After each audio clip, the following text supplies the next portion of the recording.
In the last video, we connected the address lines from the 74LS373 latches to the EPROM address lines, and all we needed then to do was connect the 8086 address line, or data lines D0 to D7, to the EPROM data lines D0 to D7. So pin 16 on the 8086 across to pin 11 on the EPROM. So pin 16 on the 8086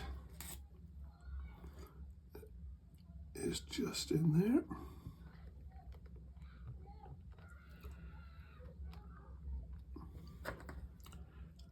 And pin 11, 16 to 11, 1, 2, 3, 4, 5, 6, 7, 8, 9, 10, 11 to 11 on the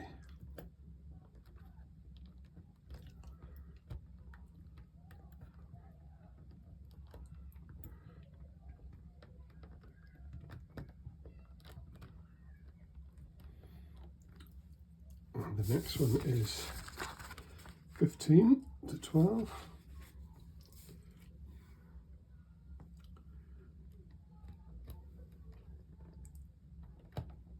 In there to 12.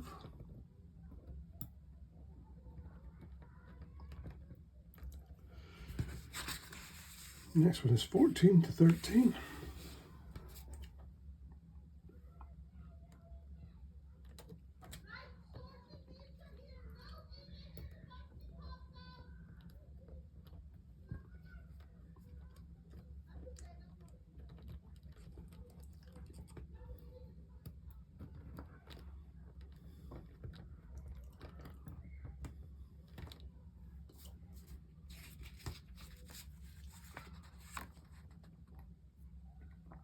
So then 13 to 15.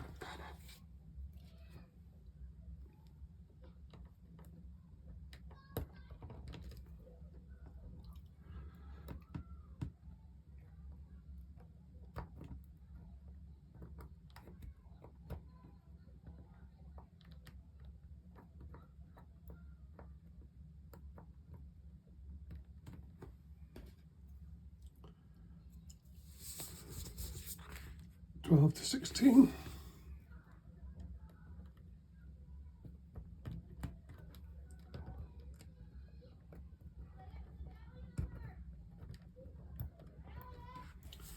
(11 to 17).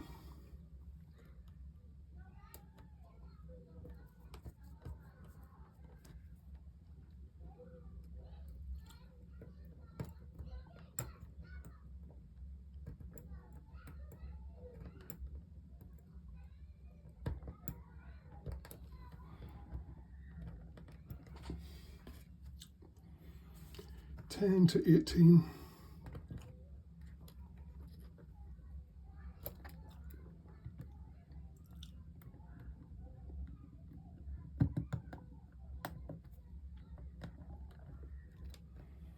And finally 9 to 19.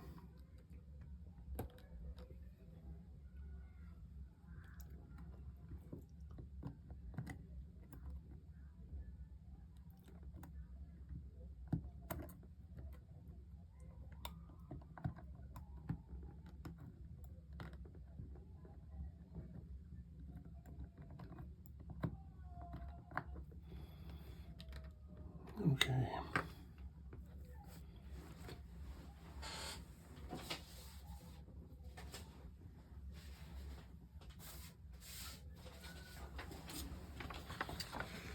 So that's the address lines and data lines connected. Next one is chip enable, which is pin 20.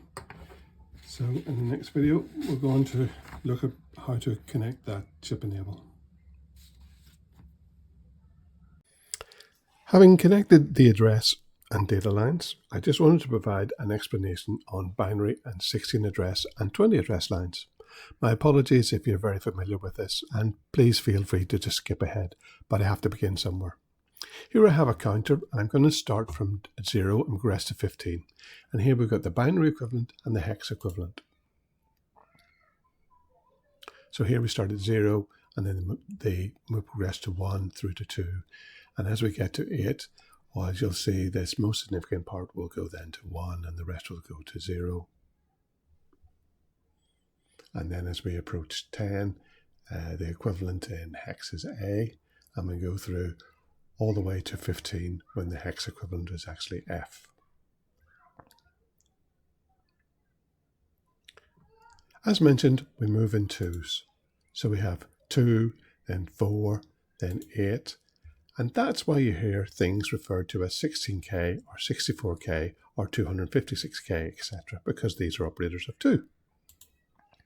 Well, however, as we have seen, binary 1111 is the value 15, which in hex is F. So we have 16 address lines, and that's the equivalent of 16 ones. 16 ones in binary are FFFF in hex, which is actually 65,535. But we refer to that address as 64K rather than the 65,535.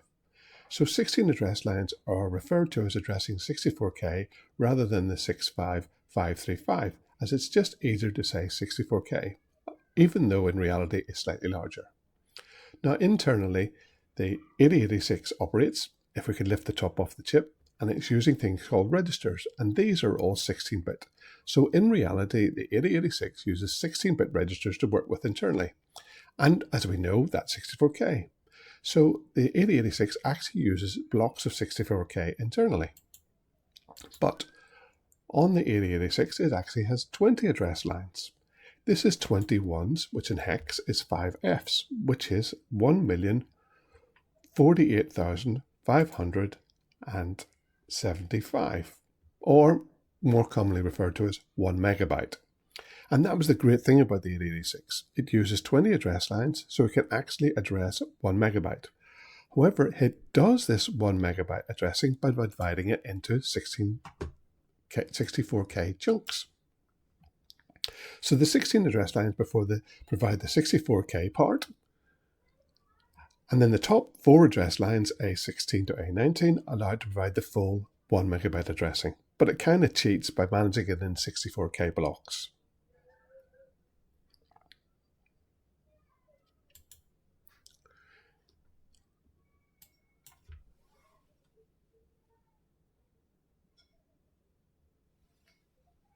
Now here I have my EPROM, and it's using a 27C512, which is actually 512K bits, which is actually 64K bytes. And I'm going to write a program to write Hello World, and this will eventually be loaded into this EPROM. The EPROM has 16 address lines, and as we've learned, that's 64K or 16 ones. So with 16 address lines, we have the ability to start at the very beginning of the EPROM at address 0. The next address then will be address line 1 and 2, 3, etc., etc., and then eventually progresses all the way through to the middle. And here halfway, this is 7FFF because the first 3 bits signify a 7 and the other ones are an F. If we look at the very next address, this is where the highest address bit goes to 1 and the others go to 0. And this in hex is 8000. And you'll see the highest bit here, the 16th address, has gone to 1. When we go on to the next address, it's 80001, etc., right the way through to the end, where eventually it gets right down to the very end, where it goes to FFFE, and then finally FFFF. And we know this FFFF is what we refer to as 64K. So this EPROM we can address with the 16 address lines, all the 64K. However, my program to write Hello World isn't going to take anywhere near 64K.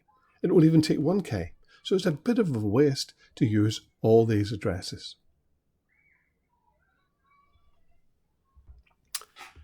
From the first videos, we established that on reset, the CPU starts to address FFFF0. So actually, I need to use this lower part of the address space within the EPROM, because on reset, that's where the CPU starts to read from, the location FFFF0. Therefore, I need to use this lower part of the address space. So what I'm going to do is something sneaky and use this very first address bit And as you can see, the difference between this top part of the EPROM and the bottom part of the EPROM is when this first most significant part goes high. So the 16th address line, or A15. Once this goes high, it stays high for all the addresses from 80000 right the way through to FFFF. So I'm going to use this address line, which is A15, which on the 8086 pin is pin 39. And this links to the latch and pin Q8, which is the output for the latch for pin 19 on the second latch. And I'm going to use this to link to the EPROM chip enable, or effectively the on switch on the EPROM. So the EPROM will only be switched on when this 16th address line is high.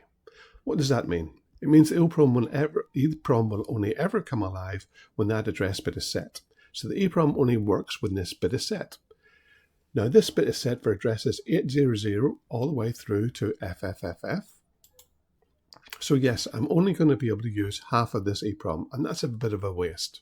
But then again, my Hello World program isn't even going to use 1K, so it's not a big deal.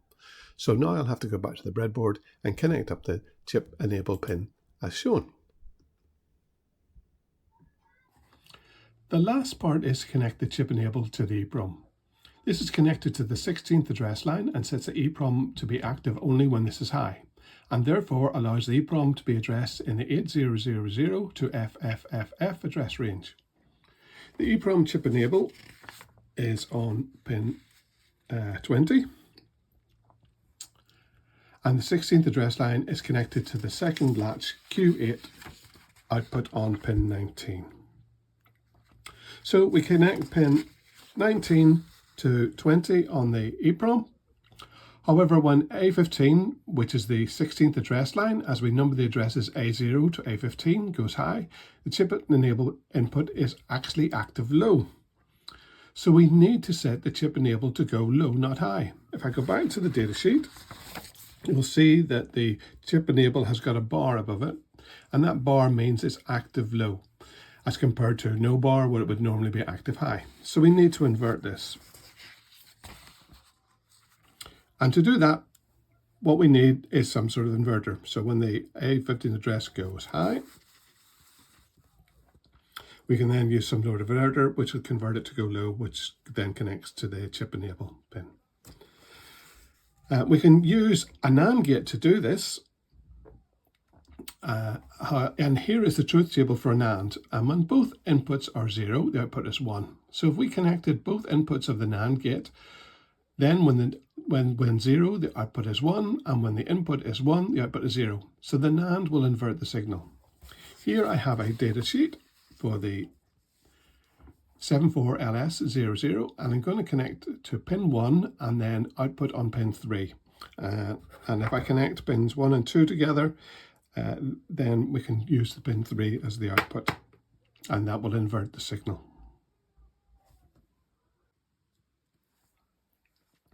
Here I have my NAND chip in 74LS00, so I just connect that onto the board.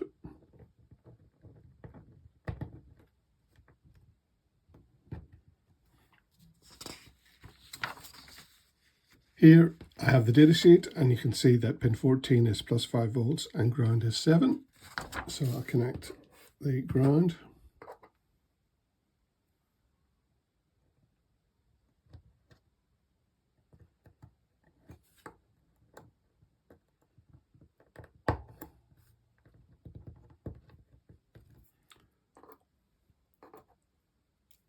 And positive supply.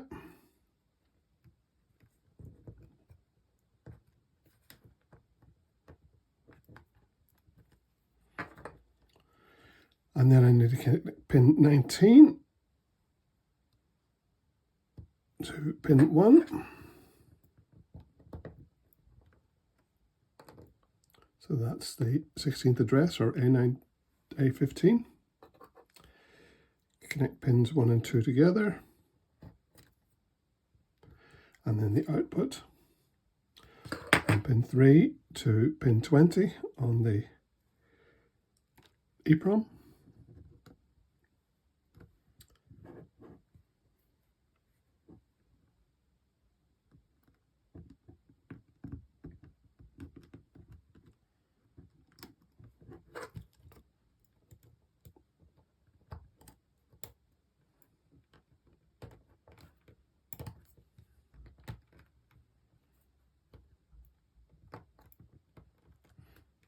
So now when A15 goes high, the 16th address line, this will get inverted to a low and go on to the chip enable, which is active low, and enable that chip.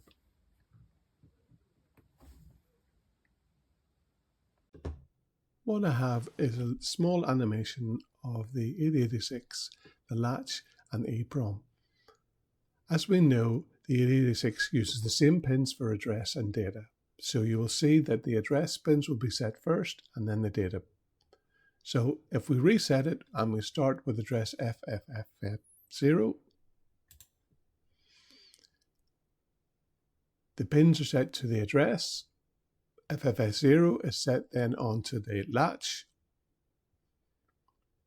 Because the very most significant part here, because we've set this chip enable signal from the latch, the EPROM is enabled.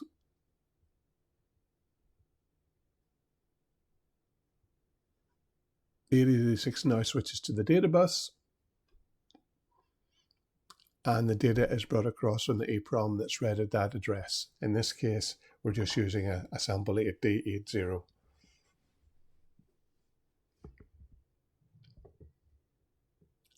Having read that, the 8086 will then move on to the next address, FFF2, switch from the pins being data to being address. So here we go as it reads the data. It then sets the next address, FFF2, and it switches the pins to address. The FFF2, again, the most significant bit here is high, so that will then enable the EPROM.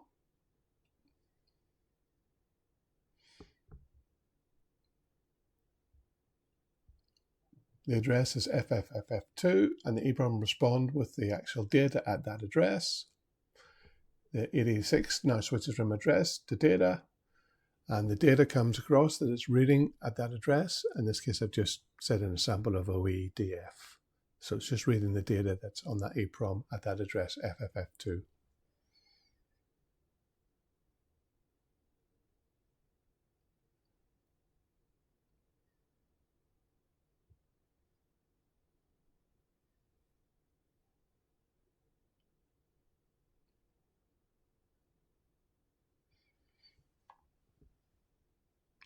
Now, if we were, for example, to set an address of, say, 6000, so 6000 hasn't got the most significant bit, and as we've connected the latch and the most significant bit, i.e. address 16 on the latch here, which is connected to the EPROM to enable the EPROM, but 6000, if we run 6000, so the 8086 will set the address and use the address bus, so it sets the address, it sends across the 6000 to the latch, that gets latched in, but because the most significant bit, even though the address is actually sent across, because the EPROM isn't enabled, the EPROM will not respond to this address. So no data is set. And this is because, as we saw before on our EPROM, what we have for our EPROM is the EPROM is 64K bytes, so it can range from 0 all the way through to FFFF. So as we showed before, here's the 0 address and the 001. And if we go all the way through, if we go then to address 6000, here you'll see that its most significant bit isn't set. So the difference here is the most significant bit still isn't set. And we're using that most significant bit to enable our EPROM. So when we get to 7FFF, again, this most significant bit isn't set, but the very next time this is set, it goes to 8000. So the most significant bit is set. And as we go on through 8001, etc., all the way through to FFFE and FFFF, that's when the difference between this is this most significant bit. So it's this most significant bit that's set from the address from 8000 onwards, and we're using that to then talk to the EPROM and enable the EPROM. So only this part of the EPROM memory is actually addressable from 8000 FFF, as we're using the most significant bit of the address line to enable the EPROM.